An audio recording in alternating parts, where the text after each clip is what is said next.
Hello, my name is Nalini Mahadevan. I'm the principal attorney at MLO Law LLC, where we practice US immigration and estate planning in Missouri, Illinois, and Georgia. Today I'm talking about unauthorized employment in the United States. So the reason I'm talking about this is today I got a call from a client who said, I'm working for company A, and my I-140, my perm has just been filed.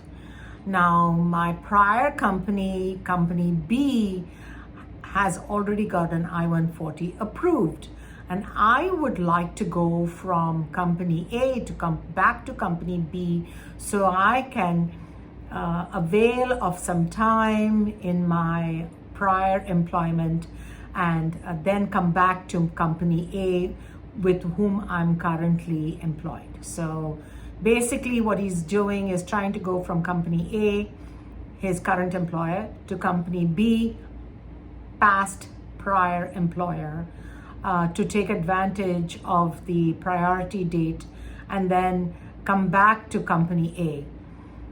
In this scenario, for him not to have worked without authorization, company B, his prior employer, must try to sponsor him for an H-1B back to their company, and then he has to then company A, the employer with whom he was originally employed, must sponsor him to come back, unless this is a concurrent H-1B. So so if he does not do any of those things, if he starts working for the H-1B employer before he's approved, which is the most conservative view, some people say it's okay to work for the new employer with a receipt, he may be construed to be working without authorization.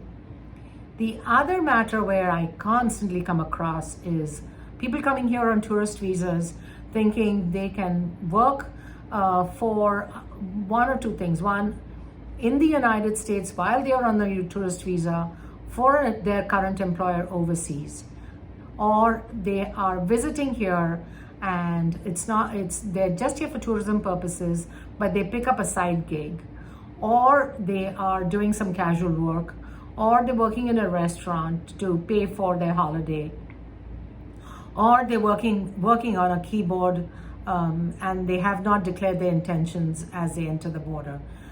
These are all working without authorization.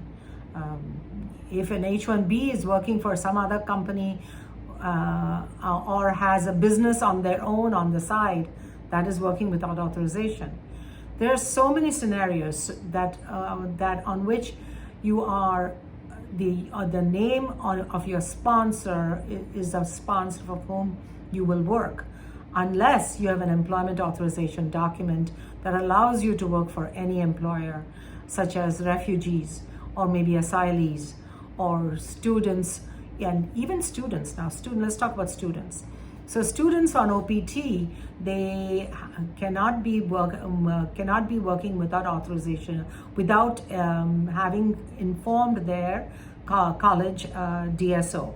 So the employer's name must be entered in the CVIS system.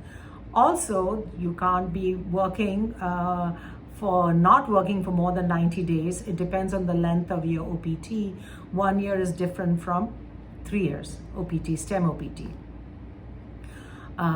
You have to work for an E-Verify employer if you're on OPT. You can't work for a non-E-Verify employer. However, you may be able to work for yourself. Check the current regulations and check with your college.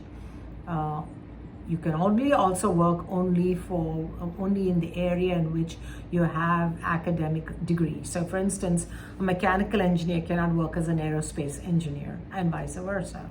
Or an aeronautical engineer can't be working as an electrical engineer, unless their transcripts can demonstrate that he or she has an electrical engineering major.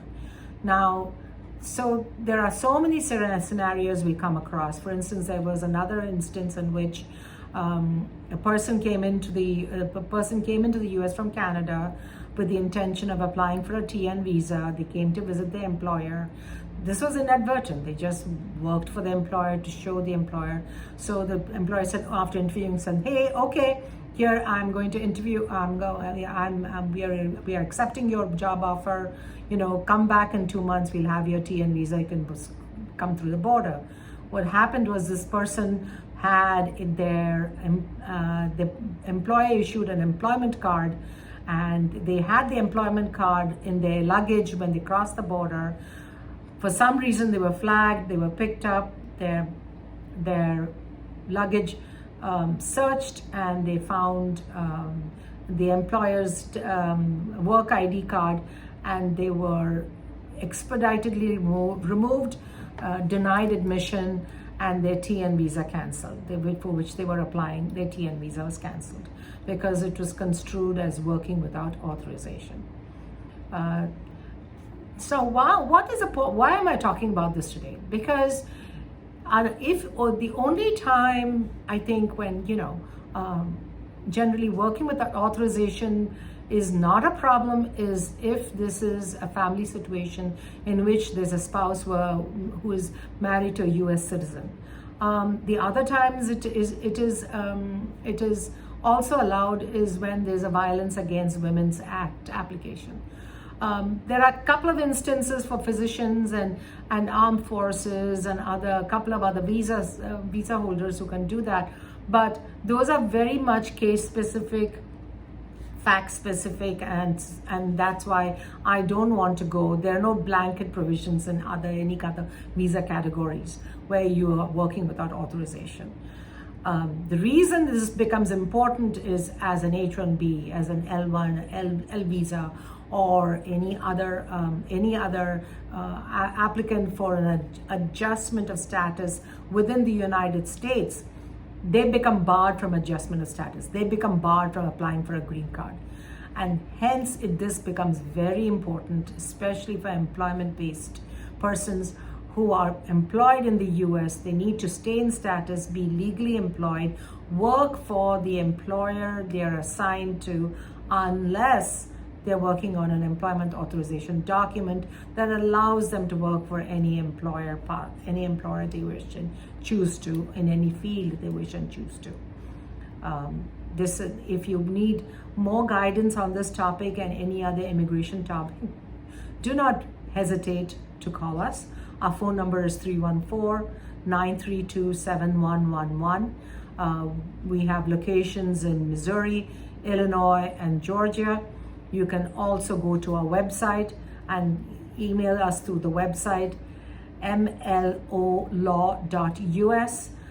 We are here to serve you.